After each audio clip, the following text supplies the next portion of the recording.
Esto es el podcast de Libertad Inmobiliaria, episodio 4.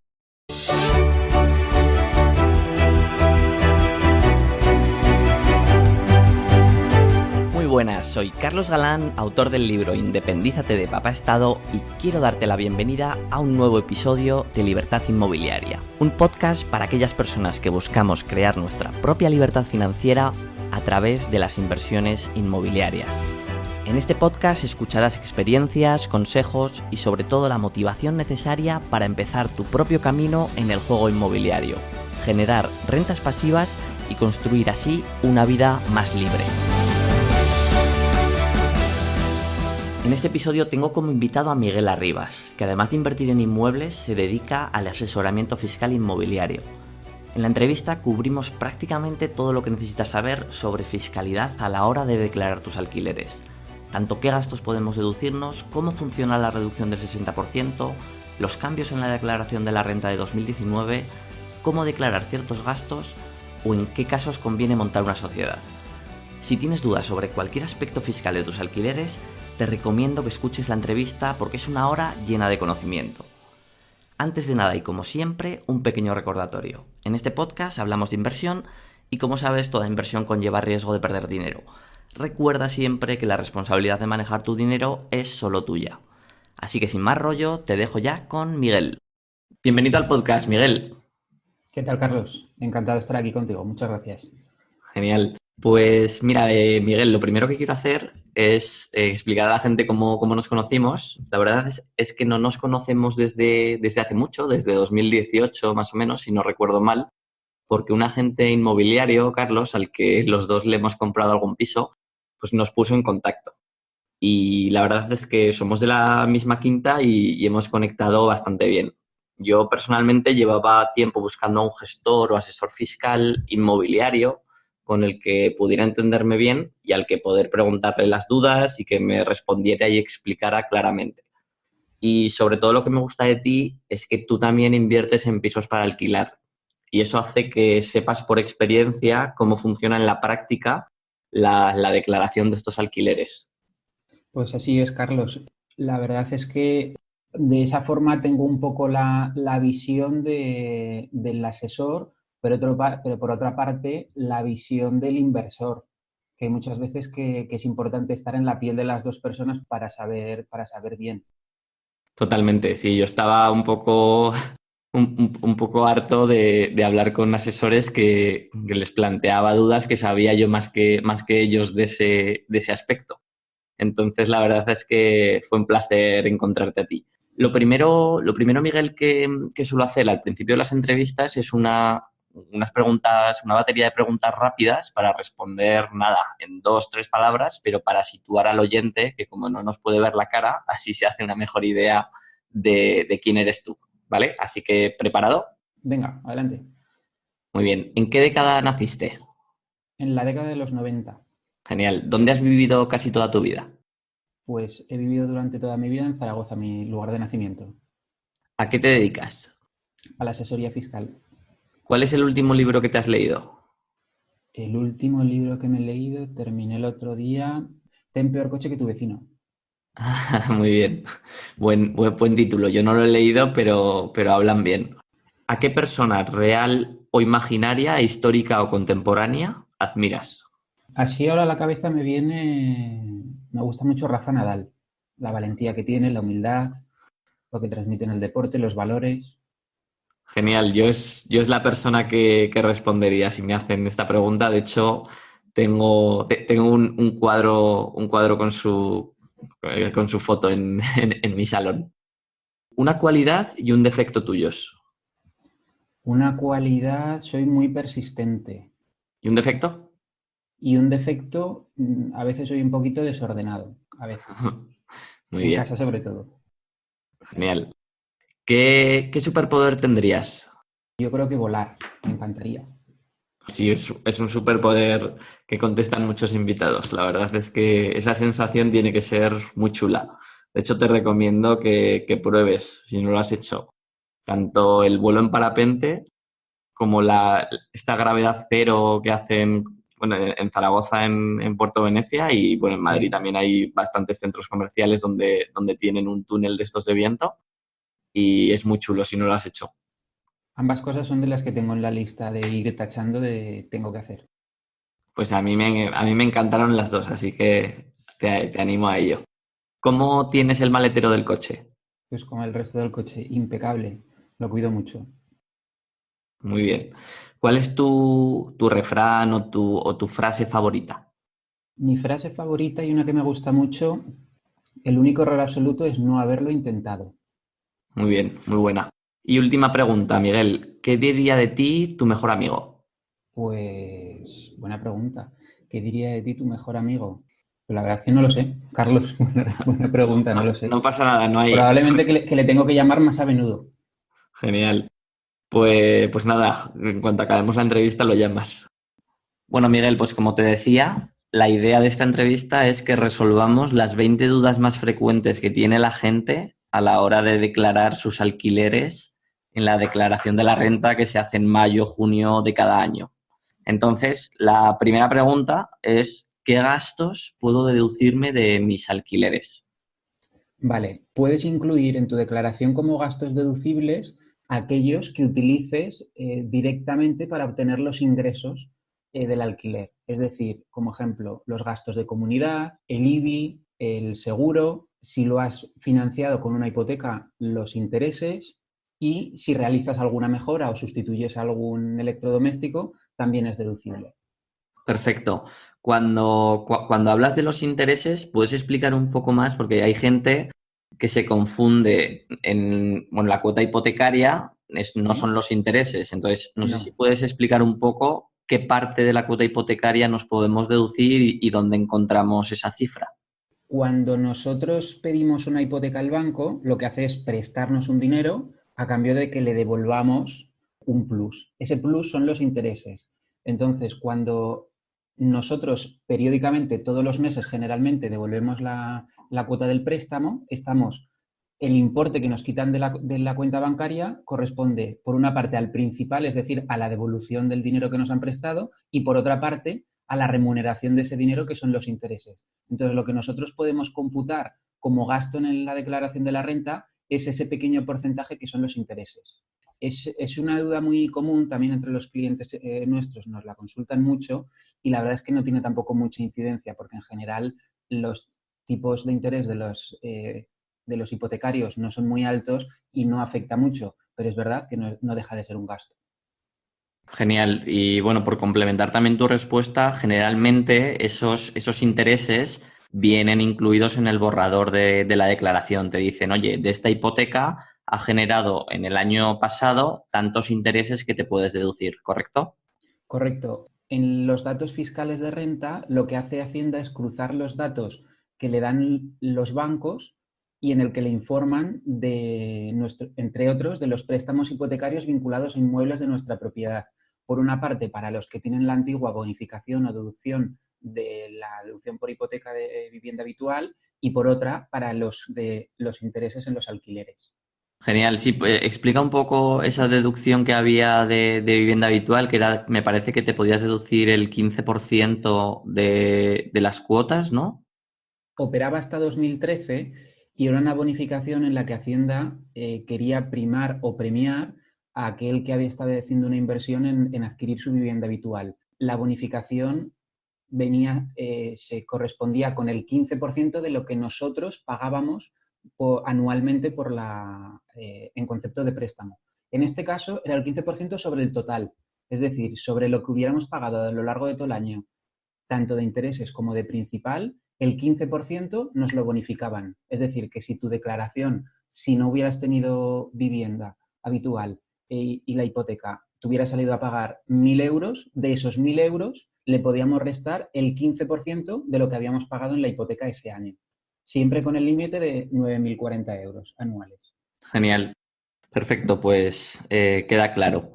La siguiente pregunta, Miguel, es ¿qué requisitos hay que cumplir para la reducción del 60%? Si quieres, explica primero en qué consiste esta reducción y luego nos dices los requisitos que hay que cumplir. La reducción del 60% opera para alquileres, para arrendamientos de vivienda habitual. Entonces, el requisito principal y prácticamente único es que el destino de ese piso, de esa vivienda, se constituya la vivienda habitual, es decir, que sea un contrato a largo plazo para el inquilino que va a ocupar esa vivienda. Perfecto. Y en este sentido, una duda también frecuente es si alquilo por habitaciones a estudiantes o incluso alquilo en turístico, ¿me puedo acoger a ese 60%? En principio no. En alquiler turístico, desde luego que no, porque en ningún caso constituye una vivienda habitual o permanente, simplemente es de los días que duran las vacaciones. En estudiantes, en principio tampoco, porque no deja de ser un alquiler de lo que se denomina de temporada. Es decir, el estudiante puede estar a lo largo del año y el verano se vuelve a su casa. ¿Qué hace aquí algunas personas? Tratan de camuflar el contrato con los de estudiantes como un contrato a largo plazo. Nosotros lo que explicamos siempre en el despacho es que si se hace correctamente no se tiene derecho a la bonificación, pero que es verdad que hay gente que juega un poco más en esa línea y en principio si el contrato se hiciera a largo plazo, aunque fuera para estudiantes, pues estaría dentro del supuesto. Claro, aquí, por ejemplo, Miguel, en el caso de que tú alquiles a unos estudiantes, pero le digas a uno de ellos, oye, vamos a hacer el contrato a tu nombre únicamente, bueno, o a nombre de... No es tanto que sea nombre de uno, sino que en el encabezamiento se denomina el contrato de vivienda habitual y que en el estipulado de la duración que sea de 3 años al menos. Vale, entendido. Vamos a hacer un pequeño ejemplo práctico para que a la gente le quede claro cómo es la fiscalidad de los alquileres. Un ejemplo, si un piso tiene unos ingresos de 500 euros al mes, es decir, 6.000 euros al año de ingreso, y supongamos 2.000 euros de gastos deducibles, por lo tanto el beneficio es de 4.000 euros, ¿cómo se calcularía el impuesto a pagar? Aquí tenemos que entender un poquito antes el funcionamiento del impuesto de la renta, ¿vale? La renta tiene dos pilares o dos bases que se denominan que son la base general y la base del ahorro. En la base general lo que hacemos es juntar todos los ingresos que provienen de nuestra actividad económica, caso de que seamos autónomos, o los rendimientos del trabajo, es decir, la nómina si trabajamos contratados, y a ellos aquí es donde se suma también los ingresos que obtenemos si alquilamos inmuebles, ¿vale? Entonces, lo que hacemos tanto con las actividades económicas como con la nómina, nosotros ganamos un dinero X. Pues a ese dinero X será el que le sumemos el rendimiento que obtenemos en los alquileres. Lo que declaramos de los alquileres es el rendimiento neto, es decir, ingresos menos gastos. Siguiendo con el ejemplo que tú has hablado, si decimos que hemos tenido 6.000 de ingresos y 2.000 de gastos, tendríamos un beneficio o un rendimiento de 4.000 euros. A este rendimiento de 4.000 euros sería el que le aplicaríamos la reducción del 60%, que sería el importe restante que añadiríamos al resto de la base. Entonces, Miguel, lo que computaríamos sería el 40% de los 4.000, por lo tanto, 1.600 euros es lo que se añade a nuestros ingresos, ¿correcto? Correcto. A ver, entonces, Miguel, por dar una cifra más o menos concreta, si estamos diciendo que el 40% de los 4.000 son 1.600 euros y suponiendo que esta persona hipotética tiene unos ingresos brutos de su nómina por su trabajo de 30.000 euros al año, ¿cómo se añadirían estos 1.600 euros a sus ingresos? ¿Cómo funciona? Explícanos también un poco cómo funciona el tema de los tramos del IRPF. Lo que haríamos sería, como hablábamos antes, sumar lo que hemos obtenido por los alquileres a lo que habíamos obtenido en la nómina, ¿vale? Entonces tendríamos una base, siguiendo con este ejemplo, única de 31.600 euros. Ahí sería donde aplicaríamos los tramos que tú estás nombrando de IRPF. Los tramos lo que significa es que el impuesto sobre la renta de las personas físicas tiene una progresividad. Es decir, que no tiene un tipo fijo, sino que, por decirlo de alguna forma, los primeros euros que ganamos tributan a un tipo menor y conforme va subiendo los ingresos, el tipo al que pagamos los impuestos es más alto. Aquí aparece otro concepto muy importante de entender que es el tipo marginal. El tipo marginal es el tipo impositivo al que estamos pagando el dinero que ganamos, el último euro que ganamos, el más caro. Entonces, estos 1.600 euros que digamos que se añaden a nuestros otros ingresos irían al tipo marginal. Correcto. Por eso te digo que el tipo marginal es un concepto muy interesante porque es el primero que explicamos en el despacho a los nuevos inversores para que analicen qué impacto fiscal va a tener sus inversiones, puesto que, como os decía, partimos de nuestra declaración de renta antes, por poner el ejemplo, antes de empezar a alquilar, tenemos un tipo marginal X y a ese tipo marginal es al que va a tributar el alquiler. Genial, pues ya para no enredarnos mucho más con esta pregunta, estoy aquí mirando por internet los tramos de IRPF del 2019 para este ejemplo concreto. Entre 20.000 y 35.000 euros, el tipo a aplicar es el 30%. Por lo tanto, podemos concluir, si te parece bien, Miguel, que esos 1.600 euros se multiplicarían por el 30% y, por lo tanto, el impuesto que tocaría pagar correspondiente a los ingresos de este alquiler serían 480 euros. ¿Estás de acuerdo? Correcto. Genial. Si quieres, por añadir, como el impuesto de la renta es un impuesto parcialmente cedido a las comunidades autónomas, el tipo impositivo no es exactamente igual, aunque es muy parecido, no es exactamente igual en todas las comunidades, ¿vale? El 50%, en este caso del 30% que tú hablas, el 15% es del Estado y es fijo para todas las comunidades y el otro 50% lo fija cada comunidad autónoma de acuerdo a su criterio. Entonces, hay algunas que tienen el 15, otras que tienen el 14,50, otras que tienen el 16. En general será muy parecido siempre. Venga, perfecto. Siguiente pregunta. ¿Qué ha cambiado este año para la declaración de renta del 2019? Es decir, ahora estamos a finales de abril del 2020, a punto de empezar la campaña de renta 2019. Entonces, ¿qué cambios ha habido en relación a los alquileres?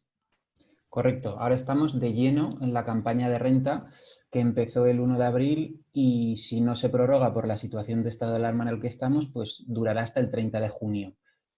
En principio, este año no hay ningún cambio de fondo que afecte a inmuebles ni a alquileres. Lo único que sí que ha hecho Hacienda ha sido seguir evolucionando y mejorando el programa web donde se realiza la declaración. Entonces, por ejemplo, en cuanto a los gastos deducibles, ahora los desglosa un poquito más que antes. Es decir, y lo estamos trasladando siempre que nos están haciendo la consulta. Los datos que vamos a terminar cumplimentando van a ser los mismos que si lo estuviéramos haciendo en el programa del año pasado, solo que nos piden un poquito más de desglose. Genial. ¿Puedes explicar un poco más ese desglose? Sí, por ejemplo, antes los gastos de comunidad que paga el propietario se incluían en un cajón desastre de otros gastos deducibles, como se puede denominar, y ahora le han hecho una casilla propia para los gastos de comunidad. O, por ejemplo, antes para la amortización simplemente teníamos una casilla en la que cada persona computaba la cifra que ella consideraba y ahora al lado de amortización tenemos un más que lo que nos lleva es un desplegable donde tenemos que desarrollar de dónde viene la cifra. Como bien sabes, la amortización lo que cubre es el gasto que nos permite meter Hacienda que cubre la depreciación y la pérdida de valor en el tiempo del bien. Entonces, fiscalmente está valorada en el 3% del mayor o bien de la inversión total que hicimos, es decir, del valor real que pagamos por el inmueble, o dos, si fuese más alto, Hacienda permite calcularlo a razón del valor catastral del inmueble. Entonces, en la declaración de este año nos piden todos estos datos, es decir, si procede de una compraventa o de una herencia, y después nos pide los datos del valor catastral y de la compraventa o el valor que tuvo en herencia, para que el programa directamente nos calculará cuál es la cifra de la amortización.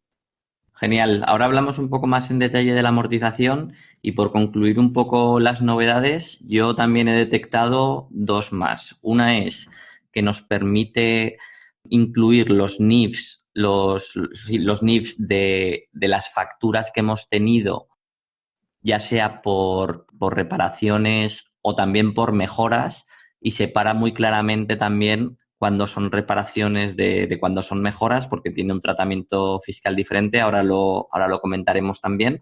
Y por otro lado, ahora también pide bastantes datos de qué fecha es el contrato, cuántos días lleva alquilado el piso en 2019, y ahora permite incluir como NIFs del arrendatario 3 en lugar de 2. Correcto.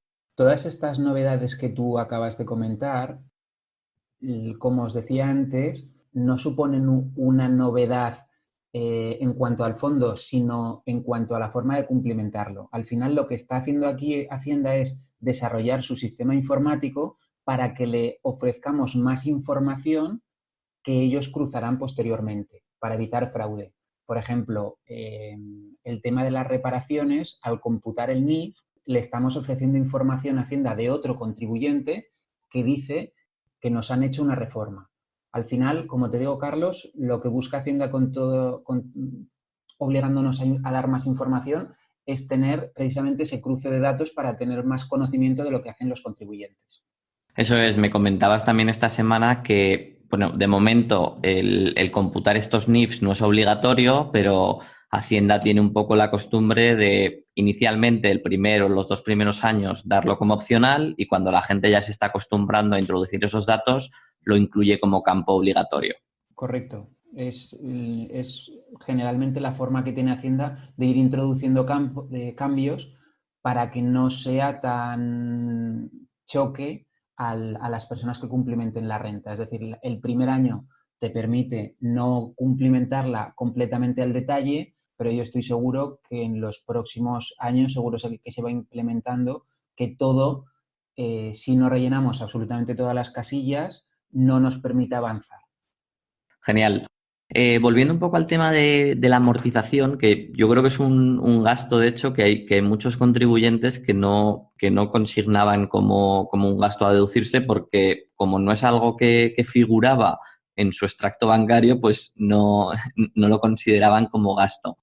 Entonces, yo creo que esta mejora que ha hecho Hacienda va a hacer que más gente se anime a considerarlo como gasto.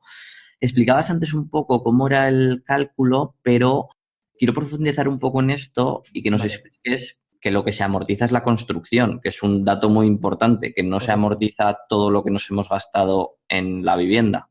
Explica un Exacto. poco esto, por favor. La amortización es un concepto que proviene de la contabilidad, ¿vale? Y es la forma que nos permite computar como gasto una inversión, ¿vale? Al final nosotros lo que hemos hecho es invertir, en este caso, en un inmueble, en un piso, y carecería de sentido que nosotros en la primera declaración dijéramos, hemos tenido un gasto de 85.000 euros, que es lo que me ha costado el piso.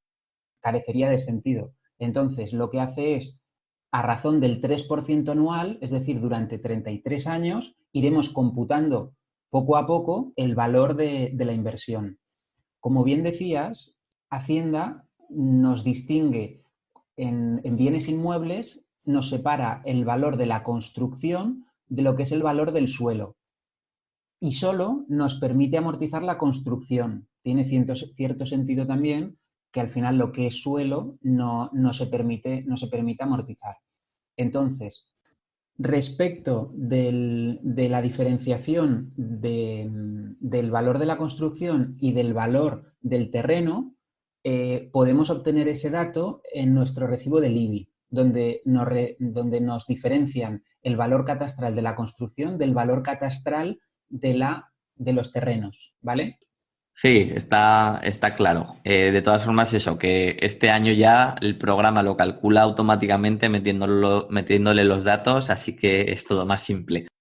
Una pregunta, Miguel, frecuente es, ¿puedo ver en algún sitio cuánto llevo amortizado? Es decir, si un piso lo compré hace 10 años, pero no he hecho yo las declaraciones, no tengo muy claro lo que he incluido como amortización. Y luego la otra pregunta que viene casi después es, ¿cuál es el límite a amortizar? Porque claro, yo voy computando cada año un 3%, pero ¿cuál es el límite y qué consecuencias futuras tiene? Respecto de cuánto puede amortizar un bien, está muy claro el valor de ese bien. Como hemos dicho, la amortización es lo que nos permite computar como gasto de una inversión. Entonces, si hemos invertido 85.000 euros en un bien, como máximo lo podremos haber amortizado en 85.000 euros. Haciendo la matización siempre de que 85.000 es el valor de la construcción. Una vez, Perfecto. siguiendo con este ejemplo, imagínate que compramos hace 33 años un piso, hemos ido metiendo ese 3% todos los años, el año 34, ¿qué pasa? Que ya no tenemos amortización, ya lo hemos amortizado completamente, Bueno, te queda un ¿vale? 1%. Generalmente se mete en la última o en el año 34, correcto, no hay Vale. problema. En Bueno, la última o en el año siguiente. eso de todas formas habrá poca gente que tenga ese caso. Sí, principalmente, y va un poco relacionado con lo otro que comentabas tú, tiene incidencia cuando enajenamos el bien, es decir, cuando lo vendemos. La amortización incide en el cálculo de la ganancia patrimonial cuando nosotros vendemos una casa. Es decir, cuando nosotros, tanto si es una casa que hemos tenido en alquiler como si ha sido nuestra vivienda habitual, cuando nosotros vamos a venderla, estamos sujetos a que podamos pagar por lo que hemos ganado en esa transacción. ¿Cómo se calcula? Muy sencillo. Te dice Hacienda, ¿por cuánto compraste?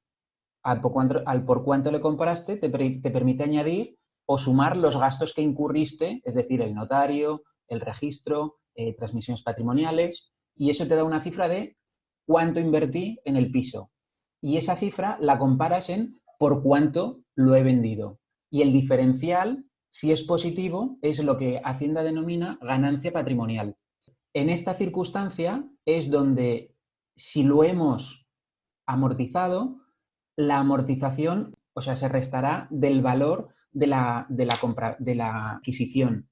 De tal forma que si lo hemos, hablando como hacíamos antes, el ejemplo extremo de que lo hubiéramos alquilado durante 33 años, nuestro valor de adquisición será cero y todo lo que obtengamos por la venta se grabará como ganancia patrimonial. Genial, que esa ganancia patrimonial, pues más o menos va como al 20%, ¿no? El 20% de la ganancia patrimonial es lo que hay que pagar de impuesto. Correcto. Hablábamos de la base general, que era donde declarábamos, por decirlo de alguna forma, los ingresos recurrentes, los típicos de todo el año, y por otra parte, la base del ahorro es donde declaramos estas operaciones menos frecuentes y que están vinculadas a inversiones, como es en este caso la venta de un inmueble. Venga, perfecto. Y una pregunta, Miguel, que me surge al hilo de esto. Cuando alguien vende su vivienda habitual y si reinvierte en otra, ¿no le cuenta la ganancia patrimonial? ¿Puede ser algo así? Hay dos supuestos en los que Hacienda nos exime de pagar por esa ganancia patrimonial. Por una parte está cuando lo que hemos vendido ha sido nuestra vivienda habitual y nos comprometemos a utilizar ese dinero en la compra de la siguiente. Y por otra parte, para los mayores de 65 años que venden un inmueble, si se comprometen a convertirlo en una renta vitalicia, también les exoneran. Perfecto. Y una pregunta, ¿cuánto tiempo hay, en el caso de que vendamos nuestra vivienda habitual y nos comprometemos a comprar otra, cuánto tiempo tenemos? Creo recordar que son 2 años los que tienes. Vale, perfecto, entendido. Sí que me suena algún caso de gente que dice, no, pues tengo que comprar otra, otra vivienda para, pues eso, para no tener que tributar por esa ganancia patrimonial de hace 1 o 2 años. Genial. Sobre todo en estos casos es muy importante recordar que hay que computarlo en la declaración, porque hay mucha gente que vende su vivienda habitual, se queda tranquilo de decir no computo la ganancia patrimonial o le doy a la casilla de me exonero porque lo voy a invertir, después verdaderamente lo hace y cumple con el requisito, pero no lo comunica correctamente en la declaración que corresponde y después viene Hacienda preguntando qué ha pasado, ¿vale? Es importante que se comunique esa reinversión. Pues tomamos nota. Muy buenas, interrumpo un segundo la entrevista porque te quiero pedir algo importante para ayudarme a que el podcast tenga visibilidad, llegue a más gente y por tanto tenga sentido seguir entrevistando invitados. Así que te pido por favor que detengas un segundo esta entrevista y entres en iTunes o en Apple Podcast a dejar una opinión sobre el programa. Cuantas más opiniones de 5 estrellas tenga, más me ayudarás a que el algoritmo reconozca este podcast como interesante y pueda seguir grabando episodios. Puedes hacerlo desde tu iPhone, tu iPad, tu Mac y también desde tu PC de Windows, entrando en iTunes Store o en Apple Podcast y buscando Libertad Inmobiliaria. Una vez allí, haz clic en valoraciones y reseñas y déjame una pequeña opinión. De verdad, solo te lleva un minuto y a mí me ayuda un montón. Siguiente pregunta, Miguel, volviendo ya al tema del alquiler. ¿El alquiler a menores de 30 años tiene alguna ventaja fiscal? Actualmente no. Hasta el 2013, creo recordar, hablo de 2015, memoria, 2015. o 2000, no, yo creo que desapareció antes. Desapareció antes. En 2015 desapareció la bonificación o la deducción por alquiler de vivienda habitual. Y la de menores de 30 años, No, Miguel, la de vivienda habitual sigue. no. La de Hombre. alquiler por vivienda habitual, no. Ah, perdón. Vale, me refería a la de... La de como el inquilino. O sea, Sí, sí. aquí estamos hablando de si alquilar a un menor de 30 años al arrendador le otorga algún beneficio fiscal. Lo que te digo es que actualmente no, que anteriormente lo que sí existía era una deducción, una reducción, mejor dicho, en la que si los inquilinos cumplían unas determinadas circunstancias, que era la edad y unos determinados parámetros de rendimiento, es decir, que ganaran entre tanto y tanto, era 1,5 veces el IPREM, creo recordar, la reducción era del 100%. Es decir, que si en una situación habitual, en una situación normal, la reducción es del 60%, en esa circunstancia concreta la reducción era del 100%. Es decir, estábamos hablando de que el arrendador no declaraba o sea, no pagaba un solo euro de impuestos por alquilar esa vivienda. Vale, bueno, en cualquier caso, como decimos, esto no sabemos muy bien cuándo, pero entre 2013 y 2015 desapareció, así que nada, no, nuestro gozo en un pozo. Siguiente pregunta, Miguel. Si hago una reforma, ¿se considera gasto deducible? Vale, la reforma, primero tenemos que tener claro fiscalmente qué es lo que hemos hecho, porque en cuanto a reforma existen fiscalmente dos posibilidades, ¿vale? Aunque nos pueda parecer parecido, es importante que las distingamos. Por una parte, todas las reformas que sean tendientes a sustituir elementos que ya existían, se considerará un gasto, ¿vale? Y lo podremos computar en el mismo ejercicio en el que hemos realizado esa reforma. Por ejemplo, sustituimos los radiadores, sustituimos las puertas, le damos una mano de pintura. Cualquier ejemplo de trabajos que se realicen sobre algo que ya existe en el inmueble se considera una reparación o conservación del bien. Por contra, cuando lo que hacemos es mejorar el inmueble, es decir, realizar una instalación de algo que no tenga, es decir, hacer algo que le dé más valor a ese inmueble, lo consideraremos una inversión y será equivalente a la amortización que hablábamos antes. Me explico. Por ejemplo, yo pongo el ejemplo para que la gente lo entienda, el típico balcón o la típica terraza en la que se hace un cerramiento acristalado y te haces un jardín de invierno, que llaman, una terraza de invierno. Esa terraza tiene más valor desde que tú le pones ese acristalamiento. Por tanto, es una mejora porque no lo tenía la casa anteriormente. Entonces, lo que gastemos en esa reforma no lo podremos computar como gasto el primer año, sino que lo tendremos que llevar con nuestras tablas de amortización al 3% durante los sucesivos años. ¿Vale? Otro ejemplo con el que se ve muy bien es, por ejemplo, la instalación de un sistema de gas en una vivienda que no tenía. Una casa que no tenía calefacción o que tenía las calefacciones eléctricas, se le hace toda la instalación de todos los tubos de gas y de calefacción nueva, eso es una mejora del inmueble.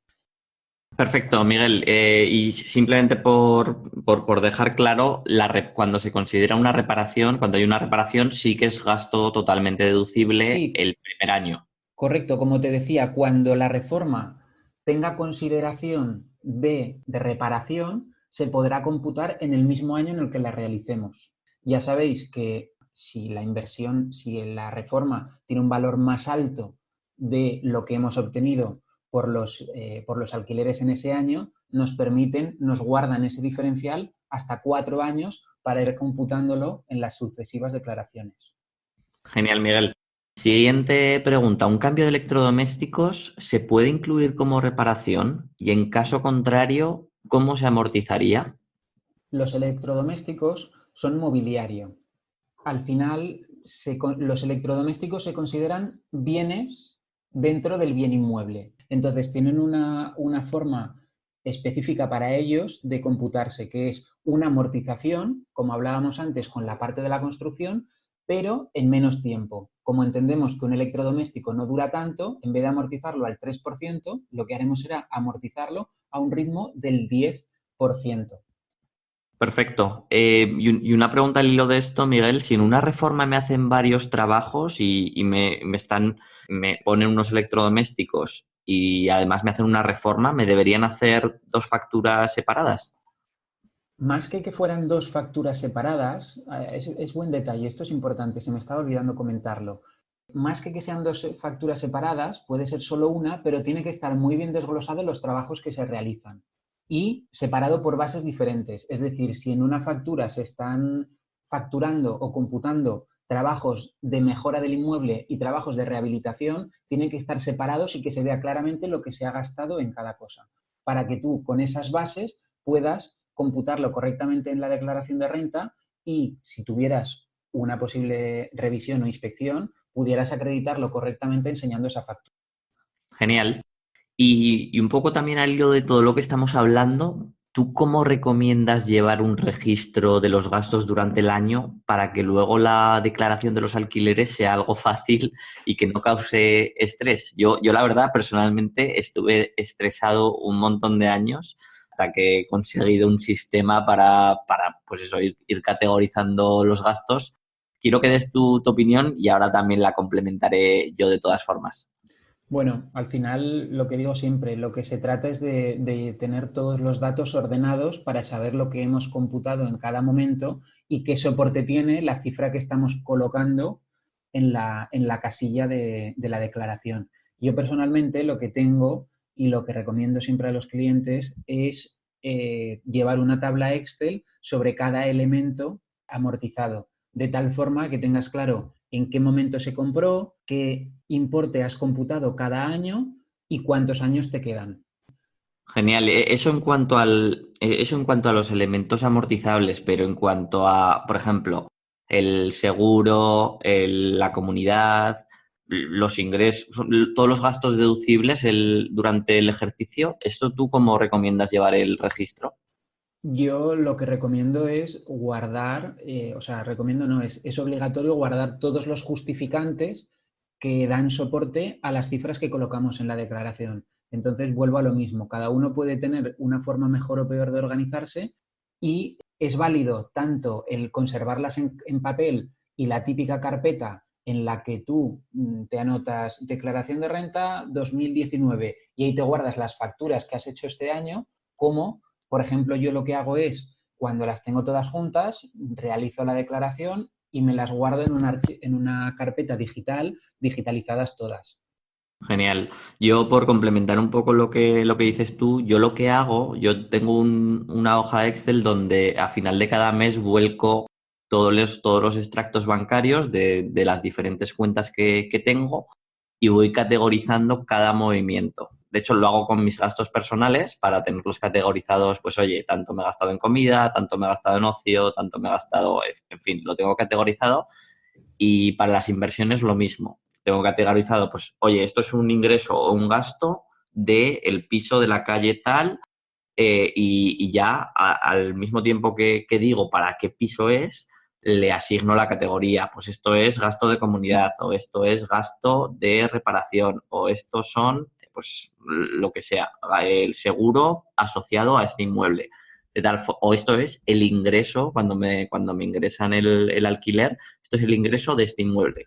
De tal forma que luego, de una forma muy simple, en la misma Excel ya tengo todos los datos y ya no es un estrés para mí hacer la declaración de los alquileres, porque es muy automático. Lo he ido haciendo durante el año, no me cuesta mucho, me cuesta 1 hora categorizar todos los gastos al mes y tengo pues generalmente 300 registros más o menos, pero ya me he acostumbrado y en 1 hora lo hago todo.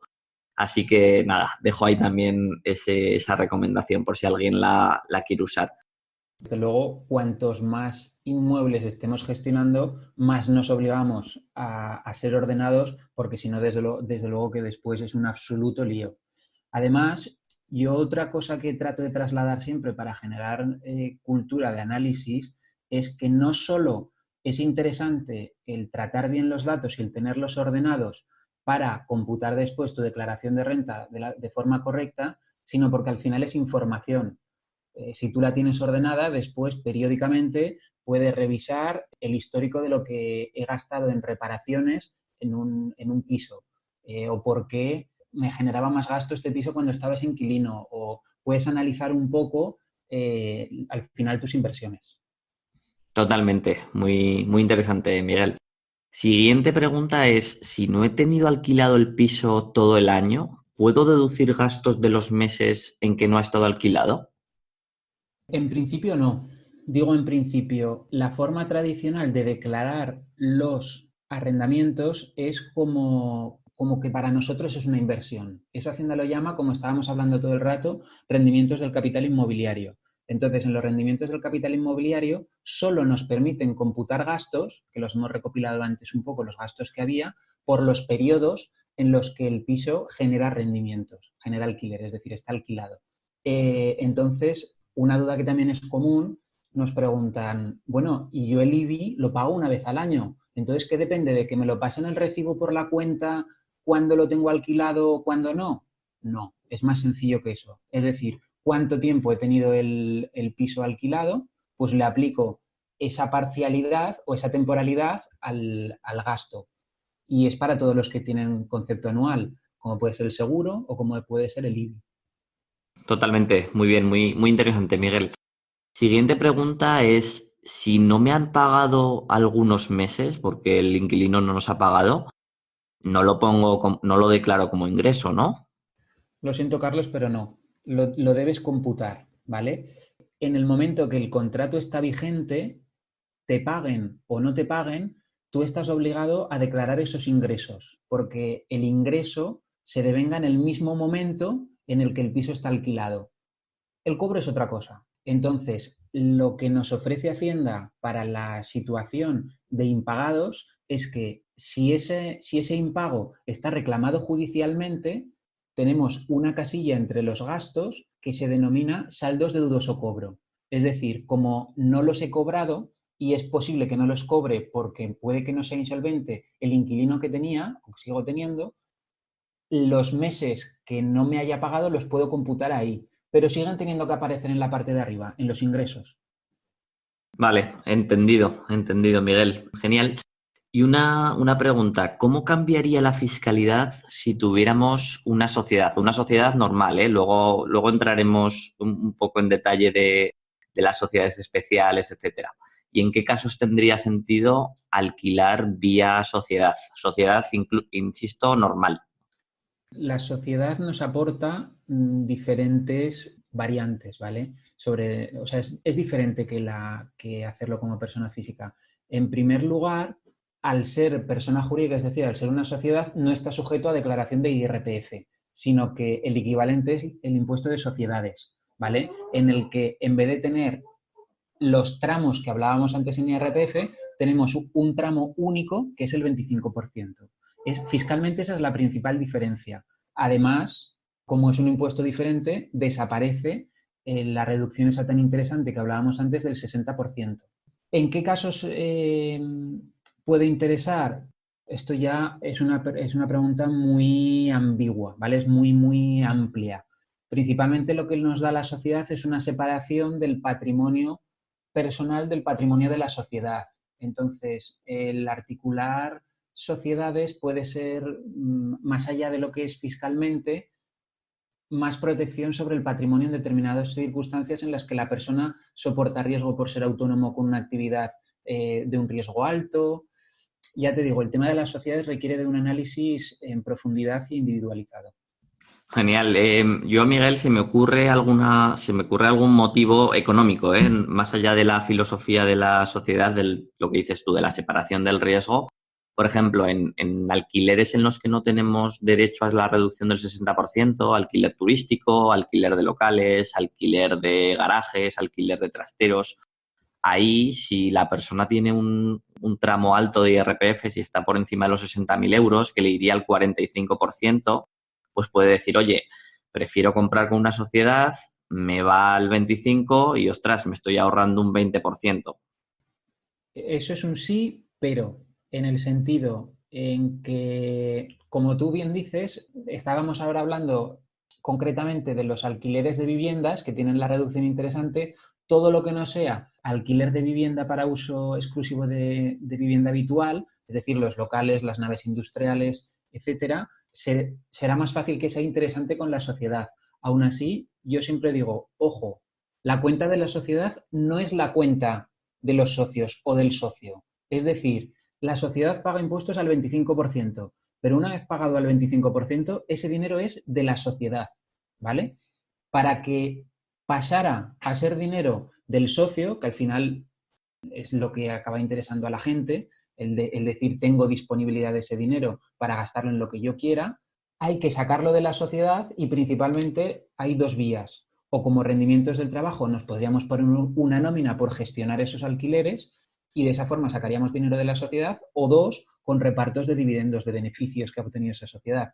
Entonces, la fiscalidad ya se nos ha disparado de ese 25 fijo.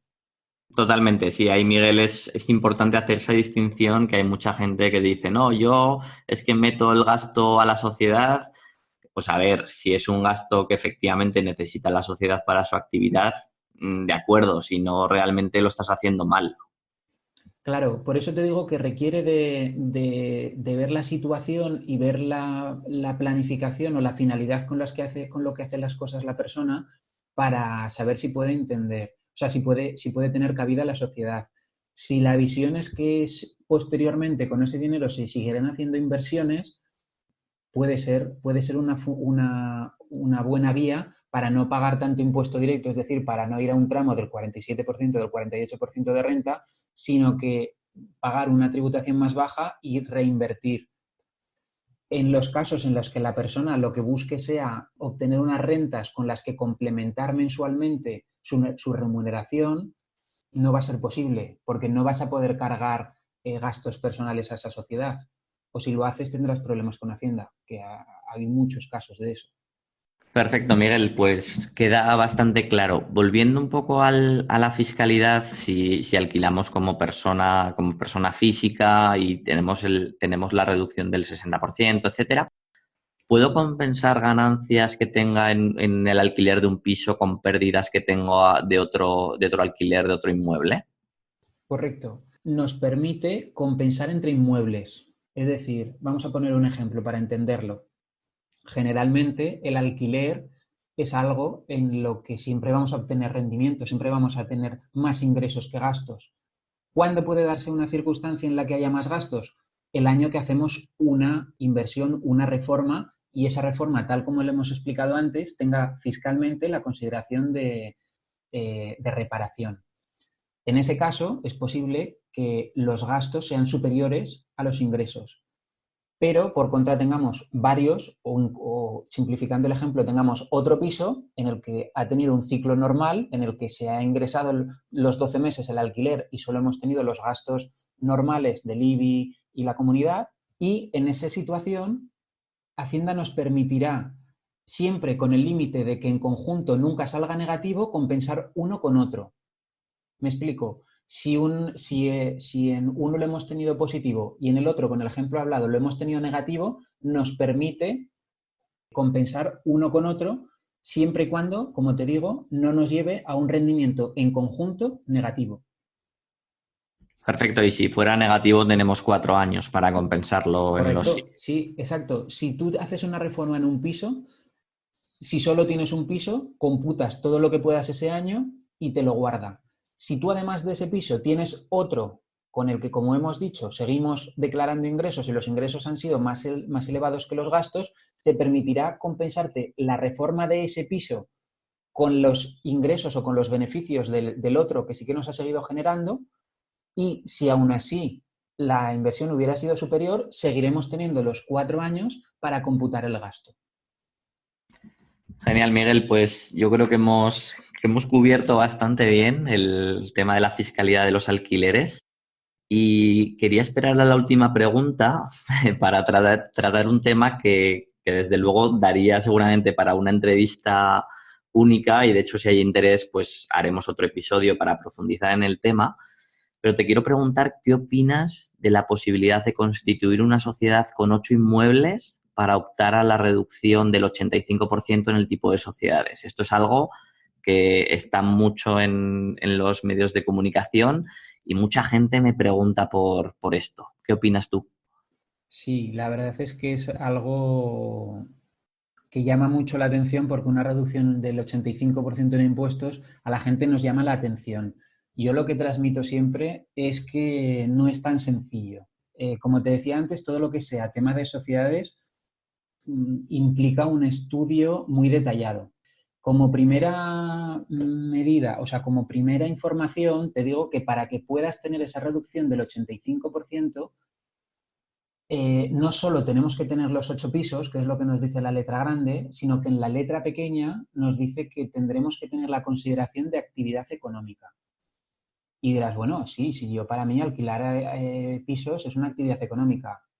No, Hacienda estima que para que se pueda considerar el arrendamiento de inmuebles una actividad económica, tenemos que tener un trabajador contratado por cuenta ajena, a jornada completa. Y por otra parte, el mero hecho de tener una sociedad ya nos implica tener un órgano de administración, es decir, un administrador que sea la cara y el responsable de esa sociedad al que le van a obligar a cotizar por autónomos. Entonces, lo que te acabo de decir aumenta, te están bajando la fiscalidad, pero te están obligando a incurrir en unos gastos muy elevados que de la otra forma, tal como lo estábamos analizando con los rendimientos del capital inmobiliario, no nos obligan o no nos los acarreamos, ¿vale? Claro, y habría que tener a esta persona que no puede ser un familiar que tiene que ser alguien que realmente le estamos pagando, el precio de convenio, etcétera. Y no solo eso, sino que Hacienda mete una complejidad todavía aún mayor subjetiva, sino que además de contratarlo, decir, venga, ya he cumplido el requisito de hacerle el contrato de trabajo, le estoy cotizando todos los meses sus seguros sociales. Además de eso, tendremos que acreditar que verdaderamente existe trabajo suficiente para ese puesto laboral. Es decir, verdaderamente 8 inmuebles, la gestión de 8 inmuebles dan para que tengamos una persona contratada por cuenta ajena y que ese trabajo sea efectivo. Pues no está claro, ¿vale? Es una incertidumbre que genera con la redacción que tiene y con todas las consultas vinculantes y toda la jurisprudencia que hay respecto de este tema, que al final se tiene que justificar individualmente. Lo que genera una incertidumbre a la persona que invierte porque dice, bueno, puedo optar por esta posibilidad, pero a lo mejor me lo tumban si tengo una revisión de 4 años y me tiran todo lo que yo había trabajado y apuntalado haciendo hipotecas a una sociedad y había trabajado. Totalmente, totalmente, Miguel. De hecho, es un tema que, pues, tanto yo como amigos míos inversores con bastantes inmuebles, con 20, 30 incluso, y no nos acabamos de decidir un poco por esto, por la incertidumbre que hay y porque no está claro que tú montas toda esta estructura que también tiene su complejidad y tiene sus costes el montarlo y luego te lo pueden tumbar y eso es un poco problemático. Como digo, no quiero entrar mucho más en detalle de esto. Si hay interés, pues ya haremos un episodio concreto donde tratemos este tema. Bueno, Miguel, pues yo creo que hemos cubierto bastante bien toda la fiscalidad del alquiler, cómo funciona, todo un montón de casuística. Y como pregunta final, quiero preguntarte, pues, ¿cómo crees tú que toda esta situación de confinamiento va a cambiar el trabajo de los gestores o asesores fiscales? ¿Y qué estás haciendo tú concretamente para ofrecer valor a los contribuyentes y pues, a gente que tenga unos alquileres, que tenga dudas y que te quiera preguntar? Porque, claro, ya no puede ir al despacho como estás haciendo tú. Bueno, pues al final lo que está es llevándonos a una situación en la que tenemos que potenciar completamente el teletrabajo, ¿vale? En las últimas fechas nosotros lo que estamos es desarrollando y poniendo en marcha un montón de reuniones por plataformas como Skype o por Zoom. En concreto, para inversores inmobiliarios hemos habilitado una plataforma concreta donde, dentro de nuestra página web, donde pueden directamente seleccionar el horario en el que les va bien y directamente contratar una sesión para realizarla por internet. Genial, y ahí para que te manden por email todas las dudas y en la sesión ya las comentáis, incluso con casos, pues casi puede servir para orientar la declaración de los alquileres, ¿no? Correcto, al final, como lo digo yo un poco de broma siempre, es para sufrimos un bombardeo, ¿vale? La finalidad de esas sesiones es que en una hora todo lo que te genera inseguridad o todo lo que te genera desconocimiento puedas tratar de ordenarlo y consultarlo con personas especializadas en el tema como somos nosotros, y entonces lo que hacemos es que en el momento que reservas la hora nos envías un email con los temas que quieres comentar, los objetivos de la sesión, y nosotros en la sesión tratamos de resolverte todas las dudas. Genial, pues si nos quieres decir, Miguel, aunque lo pondremos también en las notas del episodio, si nos quieres decir cómo es la web e incluso cómo es tu correo, por si alguien tiene dudas a la hora de contratar. Claro. Mira, la página web es asesorfiscalinmobiliario.es. Y si quieres, dejamos el correo electrónico y cualquier persona que pueda tener dudas nos puede enviar un correo electrónico. Mi Genial. dirección es miguel.arribas@loriumfiscal.es. Genial, pues la dejaremos también en las notas. Miguel, como pregunta final, me gusta preguntar a todos los invitados, ¿qué crees que es lo que diferencia a los inversores que tienen éxito en el mercado inmobiliario de aquellos que abandonan o tienen una rentabilidad muy baja? Pues como en casi todos los ámbitos, la persistencia y el análisis. Tenemos que dedicarle tiempo y tenemos que aprender a desarrollar nuestro criterio, y eso al final son desarrollar una intuición y tener persistencia y continuidad. Genial, me parecen muy buenos consejos. Bueno, Miguel, pues yo creo que hemos cubierto bastante bien este tema, que genera mucha incertidumbre a mucha gente. Así que nada, muchísimas gracias por tu tiempo. Ha sido un placer tenerte en el podcast y nada, muchas gracias. Venga, muchas gracias por invitarme, Carlos. Un Estamos en abrazo. contacto. Hasta luego, cuídate. Muy buenas de nuevo y muchísimas gracias por escuchar este episodio. Si te ha gustado esta entrevista y quieres que siga grabando nuevos episodios, te pido por favor que te suscribas y me dejes una opinión en Apple Podcast.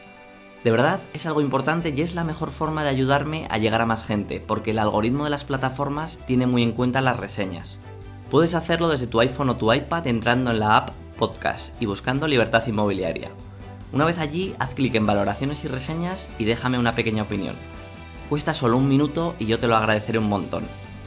Y aquí terminamos. Un abrazo fuerte, recuerda que siempre se puede avanzar hacia la libertad financiera y nos vemos en el próximo episodio.